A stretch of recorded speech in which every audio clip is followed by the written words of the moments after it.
Here is Dorian, 120-mile-an-hour Category 3 hurricane. It's weakened as hurricanes sit over the same spot. They tend to bring colder waters from deeper in the Atlantic Ocean up towards the surface, so its fuel source is cooling down, and that's why it's slowly weakening. The latest track from the Hurricane Center still keeps it off the Florida coast as far as the center goes. Remember, this track, this forecast is for the eye.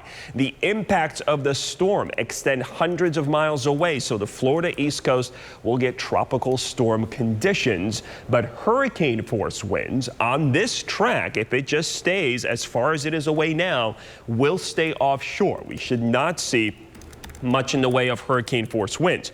What I'm more concerned about here is water. The storm surge. Look at this wind. You can see in the showers just constantly moving onshore. The wind is also doing this. It's piling up the Atlantic Ocean right along our eastern coast here of the state of Florida. Really concerned about Jacksonville. They tended to flood badly in the last two hurricanes that went on this track, and Dorian is going to take a similar path again. Wind gusts have been gusting 20 to 35 miles an hour from Fort Pierce down towards West Palm.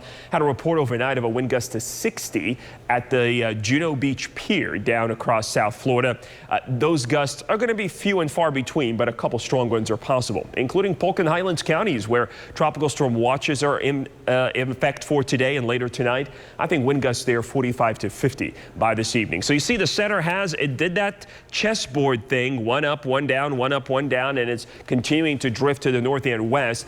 The gust potential for Polk County, maybe 35 to 40 miles an hour later on tonight, though I think most of you are going to see winds that are not strong enough to cause a lot of issues. As far as the weekend goes, Dorian is out of here. In fact, tomorrow, big improvements by the afternoon, much lower rain coverage, and then some drier weather behind the hurricane.